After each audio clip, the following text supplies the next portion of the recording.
කරන්න මේ මට නිකන් මේක කියන්න ඕන කියලා හිතේ වෙලාවක් තිබ්බේ නැහැ. ඒකයි දැන් මේ යන ගමන් කිව්වේ. ඔයගොල්ලන්ට ඇහෙනවා කියලා මං හිතනවා සවුන්ඩ් එක හරියට අවුලක් නැතුව ඇති කියලා. තමයි. කොහොමද? දැන් ඔයගොල්ලෝ කැමති නෑ නේද මේ ඉස්කෝලේ වැඩ කරන්නේ එක්සෑම් ලියන්න ඔක්කොම. බහුතරේ කැමති වෙලසක් ඉන්නවා මන් දන්නවා. මේ කොට දෙනෙක් කැමති නෑ නේ. ඒක සාධාරණයි නේ. එහෙම කැමති වෙන්න ඕනේ කියලා ගන්න නෑ නේ. මේ අපේ මේ සිස්ටම් එකේ වැරද්දක් තියෙනවා නේද? ඒක ඇත්ත. මොකද දැන් අපි හැමෝටම ඉගෙන ගන්න වෙලා තියෙනවා. මම කියන්නේ දැන් ළමෙක් ඉන්න පුළුවන් කාපෙන්ට්‍රි වලට නැත්තම් මේ මෙකැනික් කෙනෙක් වෙන්න හොඳ දක්ෂ මොටර් මෙකැනික් කෙනෙක් වෙන්න හොඳ දක්ෂ ළමෙක් ඉන්න පුළුවන්. හැබැයි අපි ආගේ තියෙන වටිනාකම ඇති කරනවා මේ ඉස්කෝලේ අවුරුදු 11ක් 10ක් 11ක් මේ එයා ආසන දේවල් ටිකක් කරන්න කියලා. දැන් ඔයගොල්ලෝ නිකන් බලන්නකො. ඔය ඔයගොල්ලන්ගේ වාහන තියෙන කට්ටිය ඉන්නවනේ ඕන තරම්. මේ ඒ අම්මලා තාත්තලා අහලා බලන්න සමහර ඔයගොල්ලෝ දන්නේ නැති. වාසම් කරලා ඉන්නවා මේ පට්ට වැට්ටු. සමහරවල් ඉස්කෝලේ ගිහිල්ලවත් නැහැ. මම කියන්නේ එහෙම වෙන්න ඕනේ කියලා. හැබැයි අපිට පුළුවන්කමක් තියෙනවා නම් ඒ ළමයාගේ හැකියාව අඳුරගෙන මේ එහෙම කරගෙන එයාව හිතන්න ගිය අවුරුදු 10 ඇතුළත අවුරුදු 10ක් අපි ඉගෙන ගන්නවානේ. ඒකෙන් අවුරුදු 7ක් 6ක 7ක හරි ප්‍රමාණයක් අපිට ඒ ළමයාට ඒ ෆීල්ඩ් එකේම මේ නොලෙජ් එක දෙන්න පුළුවන් නම් ඒ කියන්නේ එයාට ඒ ජොබ් එක්ස්පීරියන්ස් එකම දෙන්න පුළුවන් නම් ඉතින් දැන් අපි 6 වසරෙන් 7 වසරෙන් වගේ හොයාගෙන මේ ළමයා එතකොට යාව යොදවනවා මේ කාපෙන්ට්‍රි වලට. දැන් අනිත් සබ්ජෙක්ට් මේන් සබ්ජෙක්ට් උගන්වනවා. මැත්ස් වලත් ඔක්කොම ඕනේ නැහැ. මේ මිනිස්යාගේ එයාගේ ඉන්කම් ටික බැලන්ස් කරගන්නයි. එයා කරන ඉන්කම් එකක් ආවම මේක බැලන්ස් වෙන්නයි ඒව එකතු අඩු කරගන්නයි. තව යාගේ ජොබ් එකේ හැටියට ඕන කරන මෙෂර්මන්ට් ගන්න කැල්කියුලේෂන් වලට ඕන ටික විතරක් උගන්වනවා. ඒකයි ඉංග්‍රීසි අනිවාර්ය කරනවා. එහෙම කරලා උගන්වන්න පුළුවන් නේ. අන්න එහෙම උගන්වන විදියක් ආවා නම් මේක මාර මේ බෙනිෆිට් එකක් වෙනවා. ඇත්තට ප්‍රයෝජනයක් වෙනවා. මොකද බහුතරයක් ඉන්නවනේ ළමයි මේ කැමති නැතුව වැඩ කරන නේද? එන්න එහෙම සිස්ටම් එකක් හැදුනා නම් මේ ඔයගොල්ලෝ තාසයෙන් වැඩ කරයි. ඒක තව පැති කොටක් තියෙනවා. මම කියන්නම්කෝ. මට හිතෙන ටික කියනවා හරි. මේ හරිම නැති වෙන්නත් පුළුවන්. ඔයගොල්ලෝ හිතලා බලන්න. දැන් තව එකක් තමයි දැන් මේක ළමයි අපේ এডুকেෂන් සිස්ටම් එකේ වැරද්දක් තියෙනවනේ පොඩි. වැරද්දක් තියෙනවා කියන්නේ මෙහෙමයි. මේක වැරදි කියන්නේ මේ සිස්ටම් එක හරි නැහැ කියලා නෙමෙයි. මේකෙන් හොඳට කියන්නේ ડોක්ටර්ස්ලා ඉන්ජිනියර්ස් හරි හයි රෑන්ක්ස් වලට යන්න ඉන්න කට්ටියට මේක මාර බෙනිෆිෂල්. මාර මේකේ වටිනාකමක් තියෙනවා. මොකද මේ මිනිස්සුන්ට ඕනම කරන දේවල් ටික මේකේ තියෙනවා. හරි. මේක වැරදි කියලා මං කියන්නේ මේ වැරදි නෙමෙයි අතන මේකේ පොඩි අඩුපාඩුවක් තියෙනවා. අඩුපාඩුව තමයි අර අනිත් දේවල් වලට යන්න ඉන්න කට්ටියට පාත් එක හැදිලා නැහැ. මේකේ ටාගට් වෙලා තියෙන්නේ අර මේන් ජොබ් රෝල්ස් ටික තමයි. නැත්තම් මේක වට හොඳ සිස්ටම් එකක්. මේකේ এডুকেෂන් එකේ ක්වොලිටි එකේ ප්‍රශ්නයක් නැහැ. අර කට්ටියට යන්න පැත්තක් නැති එක තමයි අවුල. මේ බහුතරයකට අර අනිත් වෙන චෙෆ් කෙනෙක් හරි ඒ වගේ පැත්තක යන කෙනෙක්ට එයාට ඕන නැති දෙයක් කාලයක් තිස්සේ ඉගෙන ගන්න වෙනවනේ. ඒකේ තමයි පොඩි අවුලකට තියෙන්නේ. නැත්තම් ඇත්තටම මේක හොඳයි. එතකොට ඔගේ මම තව මට හිතෙච්ච දෙයක් තමයි නිකන් හිතන්නකෝ දැන් අපි ගත්තොත් ටියුෂන් කරනවානේ. මාත් ක්ලාස් කරනවා. බලන්න ඉතින් මම කරනවා. එතකොට දවස් වල තෝරන තරම් ඉන්නවානේ. සාමාන්‍යයෙන් ටියුෂන් කරලා කියන්නේ වැට්ටුනේ. ඕගොල්ලන්ගේ මේකෙන් ගත්තොත් වැට්ටු. දැන් ඇත්තට වැට්ටුනේ මේ මිනිස්සු මාර ගේමක් ගහනවානේ. ඊකමට හිතන්න දැන් අපි ගමුකෝ මීගමට මීගම ගමු. මම නිකන් රෆ්ලි දාන්න. මීගමේ ඉන්නවා ටියුෂන් කරලා 50. හොඳම කට්ටිය හරි. සුපිරි කට්ටිය 50ක් ඉන්නවා. කොළඹත් ඉන්නවා කියලා තාමක 50 100. තව දාම කම්පා 50ක් කියලා. ඊට වඩා ඇති අනිවාර්යයෙන්. කම්පාත් 50යි. ඒ ගාල් අනිත් පැතිල ඔක්කොම දාමකෝ හොඳටම කරන කට්ටිය තව 50ක් ඉන්නවායි කියලා. ඒකට දැන් මම නිකන් ගාන හැදුවා. එතකොට හොඳම සර්ලා 200ක් විතර ඉන්නවානේ. සර්ලා ටීචර්ලා ඔක්කොමලා. ඔය 200 ළමයි ඔය ටියුෂන් කරනවානේ. ක්ලාසස් කරනවානේ. කරන්නේ ඇයි? අපි හැමෝම කරන්නේ ඉන්කම් එකක් ගැන හින්දානේ. ඒක හොඳ ඉන්කම් එකක් ගැන මේ ෆීල්ඩ් එක. අපේ ලංකාවේ. ඇයි ඒක හැදලා තියෙන හේතුව?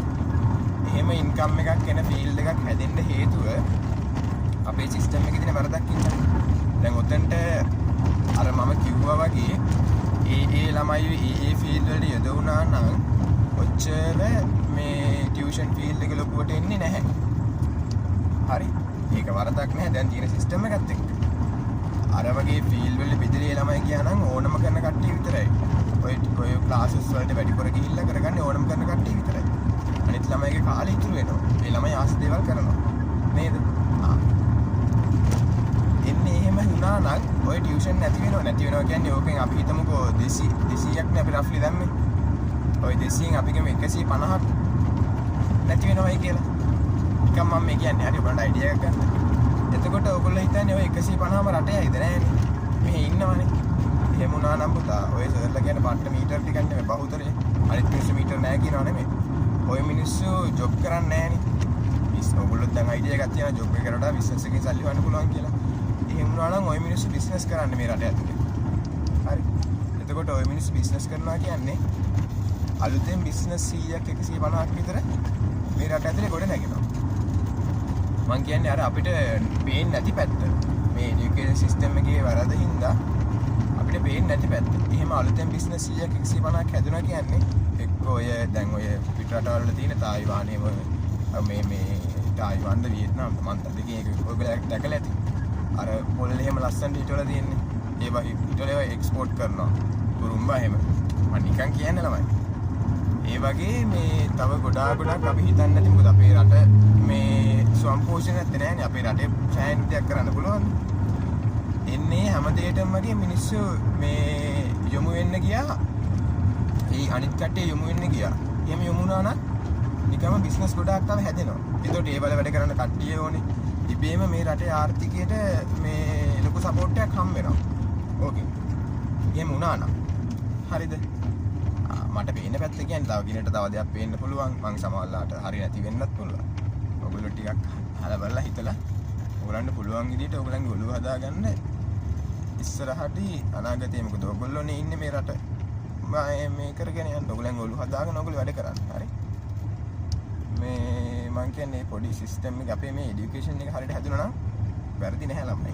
අඩුපාඩුවක් තියෙනවා අර. නැති කට්ටියට කියන්නේ අර ඒකේ ෆීල්ඩ් එකේ අර හයර් රෑන්ක්ස් වලදී හයර් රෑන්ක්ස් කියනවා මේ මේන් ජොබ් රෝල්ස් එක ටාගට් කරලා තින්නේ. අර මං කියන වගේ ඇග්‍රිකල්චර් පැත්තේ නැත්නම් සැලූන් හරි බියුටි කල්චර් හරි ඒ පැති වල ළමයින්ට නැත්නම් ටැටූ කියන එකත් අපේ ටූරිසම් පැත්තේ ළමයි හිම කරන ළමයි නැත්නම් ඩ්‍රයිවිං වලට ඔය මැෂින් ඔපරේටර්ස්ලා බැකෝ ඔය වගේ ඒවා තියෙනවානේ. ඒ වගේ ළමයි පොඩි කාලේ ඉඳන් යවුවා නම් එතකොට එයා හොඳ මේ අවුරුදු 10ක විතර හොඳ එක්ස්පීරියන්ස් එකකින් එළියට එන්නේ. අවුරුදු 10ක හොඳ එක්ස්පීරියන්ස් එකකින් එළියට එනවා කියන්නේ හිතන්න අවුරුදු 10ක් නෙමෙයි අපි අවුරුදු 7ක් විතර දාමු. අවුරුදු 7ක විතර හොඳ එක්ස්පීරියන්ස් එකකින් තමයි එළියට එන්නේ. එතකොට එහෙම ආවා කියන්නේ ඒක රටට සම්පතක්. මොකද මේ මිනිස්සයා අවුරුදු 6-7ක ජොබ් එක්ස්පීරියන්ස් එකක් එක්ක එළියට එනවා කියන්නේ එයා හොඳ වැටෙන්නේ. දැන් අපි O level වලින් ඒ 9ක් හරි 5ක් හරි කීයක් හරි දාලා එළියට එනවා වගේම ඒ ළමයා තමන්ගේ ජොබ් එකේ අවුරුදු 5-6ක එක්ස්පීරියන්ස් එකක් එක්ක එළියට එනවා. එතකොට හොඳට ඉගෙනගෙන හිතන්නකෝ එතකොට ડોක්ටර්ස්ලා ඉන්ජිනියර්ස්ලා වෙන මිනිස්සු ඉන්නවනේ. එතකොට ඒගොල්ලන්ගේ වැඩ කරගන්න මේ හොඳ මේ කට්ටියක් ඉන්නවා. සල්ලි තියෙන මිනිස්සුන්ට දැන් අපි හිතන්නකෝ මේ ගියක් කියම හදනවා කියලා හිතන්න. පාස්ලා හොයන්න ගියාම පණ යනවනේ. ලොකු කොන්ට්‍රැක්ට් එකක් කරන් දුන්නේ නැත්නම් සාමාන්‍ය මිනිස්සෙක් ගොඩක් වෙලාවට එහෙම කරන්නේ නැහනේ. කරන්න අමාරුයිනේ. එතකොට කොන්ට්‍රැක්ට් එකක් දීලා මේ ඔය හොඳ කම්පැනි එකකට දුන්නේ නැත්නම් එහෙම වැඩක් කරගන්න කියම මාර කාලයක් යනවා. ඉන්නේ නැහැ වෙලාවට. හිතන්න අර වගේ කරොත් එහෙම এডুকেෂන් එකත් එක්ක ඒ ෆීල්ඩ් එකට කැමති ළමයාව ඒකට යවලා එයාට උගන්වනවා. හරි ඉංග්‍රීසිුයි මැත්ස්ුයි කොමර්ස් වගේ දේවල් ඒ සබ්ජෙක්ට් තුනක් විතර උගන්වනවා. මොකද මේ මිනිස්සුගේ ජීවිතය හදාගන්න බෑ. රට හදලා විතරක් හරියන්නේ නැහනේ. එයාට එන ඉන්කම් එක බැලන්ස් කරන්න එතකොට එයාගේ ගණන් ඒ දේවල් වලට අදාළ දේවල් උගන්වනවා. එහෙම උගන්වලා හැදුවොත් ඒ ෆීල්ඩ් එකේ ඒ මිනිස්සු ආසාවෙන් වැඩ කරනවා. නේද? මොකද මේ මිනිස්සු ආසදේනේ. එතකොට කාටවත් ජොබ් එපා වෙන්නේ නැහැ. ඔයගොල්ලෝ දැන් නිකමට අහලා බැලුවොත් ඔය බහුතරය කරන ජොබ් කරන්නේ කැමැත්තෙන් නෙමෙයි. ජොබ් කරන කට්ටිය. ඒකට මේ මිනිස්සු වැරදි කියන්නත් බෑ, වැරදි නෑ කියන්නේ. ඒගොල්ලොන්ගේ වැරද්දක් තියෙනවා කියන්නත් බෑ, නෑ කියන්නත් බෑ. Tamanට තමන් කැමැත්තේ කරන්න පුළුවන් කමක් තියෙන්නත් ඕනේ. හැබැයි සමහර මිනිස්සු අසරණයි. කරන්න බෑ. එහෙම තෝරගන්න විදිහක් නැහැ. ඒවල වල ප්‍රශ්න ඒ දේවල් එක්ක තෝරගන්න විදිහක් නැහැ. මට කියන්න ඕනේ ඔයගොල්ලන්ගේ ඔලු ටික හදාගන්න මේක ටික ටික වෙනස් වෙන්න ඕනේ කොහොම හරි. ඔයගොල්ලෝ 38 තැන් වලට යනවා ලොකු වෙලා. ඔයගොල්ලෝ ගියාම ওই දැන් ඉන්න මිනිස්සු හිතන විදිහට හිතන්න පුරුදු වෙන්න එපා. හරි. පොඩ්ඩක් ඔලුව හදාගන්න හරියට. එතකොට ළමයි ඔයගොල්ලන්ට බැරි වුණොත් මේ ඔයගොල්ලන්ගේ ළමයින්ට හරි මේ සිස්ටම් එක වෙනස් කරගන්න පුළුවන් අයියා. පොඩි හරිද? තාම මොකක් හරි කියන්නේ හිටියේ. මොකද්ද කියන්නේ හිටියේ? අර පනිෂ්මන්ට් කේස් එක. ඒකත් උකට අදාළයි ළමයි හමුනන්න පුළුවන්. දැන් අපේ ඉස්කෝලේ ගුරුවරු වයින්නවා ගහනවා කියලා කියනවනේ. දැන් අපේ ඉස්කෝලේ ගුරුවරු ගහන්නේ කියන්නකො ළමයි. අපේ ඉස්කෝලේ වල ගුරුවරු ගහන්නේ ඇයි? පන්තියේ ලකුණු වැඩිම ගන්න එකට ගහනවා නේද? පන්තියේ පළවෙනියා හැමදාම කුටි කනවනේ. එහෙම නේ වෙන්නේ. එහෙම නේ වෙන්නේ. පන්තියේ ලකුණු වැඩිම ගන්න එකට කුටි කනවා. එහෙමනේ සීන්නේ. නෑ නෑ එහෙම සීන්නේ නැහැ නෙවෙයි තියෙන්නේ. මොකද වෙන්නේ? ලකුණු අඩුවෙන් ගන්න ළමයි වැඩ කරන්නේ නැති ළමයානේ කෑ ගහලා බැලුම් ගහලා කුටි ගන්න. ඇයි ඒක ඔගේ ජොබ් එක නෙමෙයි පුතා. මාළුවෙක් කරන් ඔබ තියපන් එළිය මොකද කරන්නේ මාළුවා? මාළුවා දඟලනවා. ඔයා දිනා බල්ු පෙට්ටියක් කරමු එක් කර නිකන් හිතන්න ඔය එළියෙන් හිටියත් ආවු හොඳට විදාගෙන වගේ ඉඳි. මාළුවෙක් කරන් එළිය පොතු දඟලනවා. ඇයි ඒක ඔගේ වැඩේ නෙමෙයි. එතකොට අපේ ওই පන්ති වල දඟලන්නේ බහුතරේ ළමයි අර මං කිව්ව අර වගේ මොන හරි වෙන ෆීල්ඩ් එකක එක්කෝ හොඳ චෙෆ් කෙනෙක් නැත්නම් හොඳ මෙකැනික් කෙනෙක් නැත්නම් හොඳ මේසන් කෙනෙක් හොඳ ඒ වගේ වෙන ෆීල්ඩ් එකක ටැටු ආටිස්ට් කෙනෙක් නැත්නම් හොඳ කවුද ළමයි ඔය ඉන්නද මේකප් දාන්නේ ඩ්‍රෙස් කරන්නේ ඒ වගේ මම මේ කෙල්ල ගැන කිව්වා මේ මේකප් මේ බියුටි කල්චර් කරන කෙනෙක් මම නම් දන්නේ නැහැ ළමයි හරියට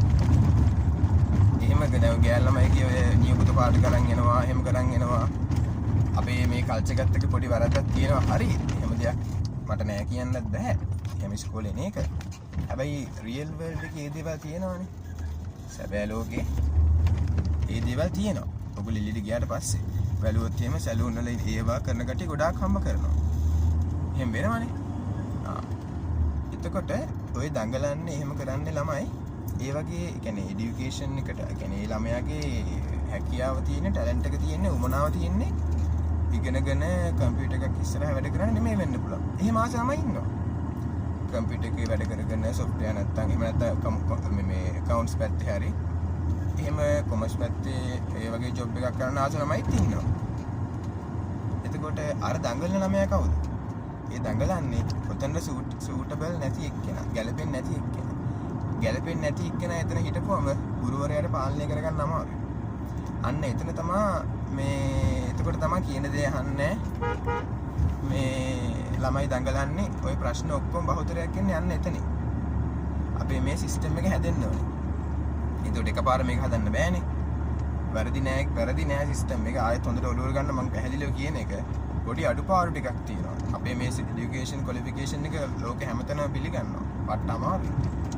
හරි. මේ එක්සෑම් කියන ඒවා වටිනවා. හැබැයි මේකේ වෙලා තියෙන්නේ අර හැමෝටම එක වගේ බෑනේ. අර අපිට මේකේ ඔක්කොමල්ලාගෙම උපරිම ප්‍රයෝජනය ගන්න බැරි වෙනවා. උපරිම ප්‍රයෝජනය ගන්න බෑ. මේ এডুকেෂන් සිස්ටම් එකේ වැරදි කියන්න බෑ අපිට සම්පූර්ණ. අඩුපාඩු ටිකක් තියෙනවා. මොකද ළමයි දැන් අපිට ඇත්තට ඒ ළමයි ඔය එක්සෑම් තියෙන ඒ වලින් මේ මොනවද අපේ මයින්ඩ් පුළුවන් කියන්න බලන්න. එක්සෑම් එකකින් මොනවද මයින්නේ? මේ එක්සෑම් එකකින් මයින්නේ හිතන්නකෝ දැන් ඕලෙල් කියන්නේ අවුරුදු දෙකක කෝස් එකක්. ඕලෙල් වලට ඒ 9ක් දානවා කියලා හිතන්නකෝ. වැඩින්නේ. උඹලා ගොඩ පොත බලන් හිටියා කියලා හරි ඌ වැඩින්නේ බා. එතකොට එහෙම නැතුව දාන්නත් පුළුවන්. හරි. මටත් තියෙනවා ඒ 8C එකක් දුවද තියෙනවා. මං කියනවානේ මේ හරි ඒ 9 කියන්නේ හැමෝටම තියෙන දෙයක් නේ. එහෙමම ලොකුවට මැරිගෙන පාඩම් කරේ නැහැ. එහෙම කරලා කරන්නත් පුළුවන්. නැත්තම් සමහර ළමයි කියන්නේ හිතන්නකෝ ඒ 8ක් එනවා කියලා මට ඇවිල්ලා තින්නේ 75 ඒවා එන්නදී ඇවිල්ලා තින්නේ ඒ වලට. තව ළමයිට 95ක් 98ක් ආව තූත්තේනේ බං. එතකොට ඒක වුණත් ඒකෙත් වෙනස්කමක් තියෙනවා හරි. උඹට මගේ 9 ඔබේ 9 වෙනස් වෙන්න පුළුවන්. මගේ 9 ඇවිල්ලා තින්නේ වැට උඩ 75යි 76යි එහෙම ඇවිල්ලා තව ළමෙක්ට 98යි 99යි 100යි කොහොම මේ 9ක් ආවොත් එහෙම මුන් දෙන්නගේ මාර්ග ගැප් එකක් තියෙනවා හරි. අර ළමයා පර්ෆෙක්ට් නේ බං. almost 100 නේ ළමයාට. එතකොට එහෙම වෙනස්කමක් තියෙනවා. ඒ 9 ගත්තයි කියලා ඒකෙන් ඒ 9 ගත්තම ළමයි දෙන්නෙක් එක සමානයි කියන්න බෑ හරි. වැට උඩ ඒ 9ක් ඇවිල්ලා තියෙන්නත් පුළුවන්. මේ නැත්තම් හොඳ රිසල්ට් එකක් ඇවිල්ලා තියෙන්නත් පුළුවන්. මට කියන්න ඕනේ ඒක ළමයි වටිනවා. ඒකට එක්සෑම් එකකින් බලන්නේ අවුරුදු දෙකක කෝස් එකක් නේ ඔක. අවුරුදු දෙකක වගේ කෝස් එකක් නේ. ඔය කෝස් එකකින් බලනවා එතකොට ඔයාගේ ફોකස් එක. ඔයාගේ අවධානය එක තැනක තියාන වැඩ කරන්න පුළුවන් කෙනෙක්ද කියලා. එහෙම නැත්නම් ඔයාට ඔය පාඩම් කරලා ওই දේවල් කරලා හොඳ රිසල්ට් එකක් ගන්න බෑ නේද? පාඩම් කරලා නැත්නම් දැන් හිතන්නකෝ පිස්සුත් කෙලිනවා නටනවා සින්දු අහනවා නැත්නම් අනවශ්‍ය දේවල් කරනවා. එහෙම කරලා උට එක්සෑම් එකේ ඊනමයක් ගන්න බෑ. ඌ යම් කිසි කැපකිරීමක් කරලා ඌ අවධානය එක දෙයකට දීලා බාහිර දේවල් වලින් මිදලා ඌ වැඩක් කරලා තියෙනවා. එතකොට ඒකෙන් මයින්නේ. එතකොට ජොබ් එකකට ගත්තී මේ කම්පැනි එක කොස්ට් හරි කාට හරි තීරණය කරන්න පුළුවන් මේ මිනිස්සයාට යම් අවධානයක් දීලා යම් කිසි වැඩක් කරන්න පුළුවන් කියලා. ඒ කියන්නේ අපි බාර දෙන වැඩක් හරියට කරගන්න පුළුවන් කියන එකම ඉන්න තමයි ඔය එක්සෑම් තියෙන්නේ. ඒව වැරදි නැහැ ළමයි හරි. ඒවල දෙන දේවල් හරි මං කිව්වේ අර වගේ පොඩි අඩුපාඩුකම් ටිකක් තියෙනවා. මේ ඒ වලට අර අවශ්‍ය කරන ළමයින්ට මේ කියන්නේ අර ඒ දේවල් නැතුව අනිත් පැත්තෙන් යන්න ඉන්න ළමයින්ට යන්න බැරි වෙන එක. එතකොට පනිෂ්මන්ට් කතාවේ හේතුවත් අන්න එතන තියෙනවා. ලෝක අපිට අර විදිහට වෙනස් වෙනවා නම් මේක මේ දැම්මම ඕගලන්ට කියන්නේ හේතුව ඕගොල්ලෝ කවදා හරි ලොකු වෙලා දැන් ඕගොල්ලොත් යන්නේ ওই තැන් වලට. මං කියන්නේ අධ්‍යාපන දෙපාර්තමේන්තුවට හරි කොහේ හරි ඩිසිෂන්ස් ගන්න තැන් වලට යයිනේ. එතකොට ඕගොල්ලන්ට චුට්ටක් ඔළුව හදාගෙන මේ දේවල් වෙනස් කරන්න පුළුවන් විදිය තීරණ ගන්න පුළුවන් වෙයි. මොකද මේක ඉක්මනට වෙනස් කරන්න බෑනේ. නේද? එතකොට ඕගොල්ලෝ කවදා අවුරුදු 10ක් හරි යයි මං හිතන්නේ. එහෙම නැතුව බැරි වෙයි. දන්නේ නැහැ හරියටම 5ක් හරි. ඒ විදිය ඕගොල්ලන්ගේ කිහිප දෙනෙකුත් මොන හරි තැන් වලින් ඉඳීනේ. එතකොට කොහේ හරි ඩිසිෂන් ගන්න වෙලාවක මොන හරි තැනක මොනම තැනක ඕගොල්ලන්ගේ ඔළුවේ යම් කිසි දෙයක් තියෙනවා. ඕගොල්ලන්ටත් පොඩි මේ දෙයක් කියන්න පුළුවන් කාට හරි. එතකොට අපි මේ කියන දේ මේ කොහෙදි හරි ඇත්තට ප්‍රයෝජනයක් වෙන්න කොහේ හරි ඇත්තට ඩිසිෂන් ගන්න වෙලාවක උමනා වෙන්න පුළුවන්. මොකද ඕගොල්ලන්ගේ ඔළුවේ තියෙනවනේ. එතකොට ඕගොල්ලෝගේ ඔළුවේ තියෙන හින්දා කොහෙදි හරි කතා වෙද්දි කරද්දි ඕගොල්ලන්ට මේක කියන්න පුළුවන්. හරිද? හොඳට වැඩ කරන්න.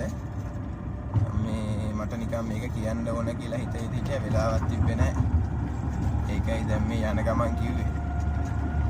ඔයගොල්ලන්ට ඇහෙනවා කියලා මං හිතනවා සවුන්ඩ් එක හරියට අවුලක් නැතුව ඇති කියලා. හොඳට වැඩ කරගන්න ජය වේවා හරි.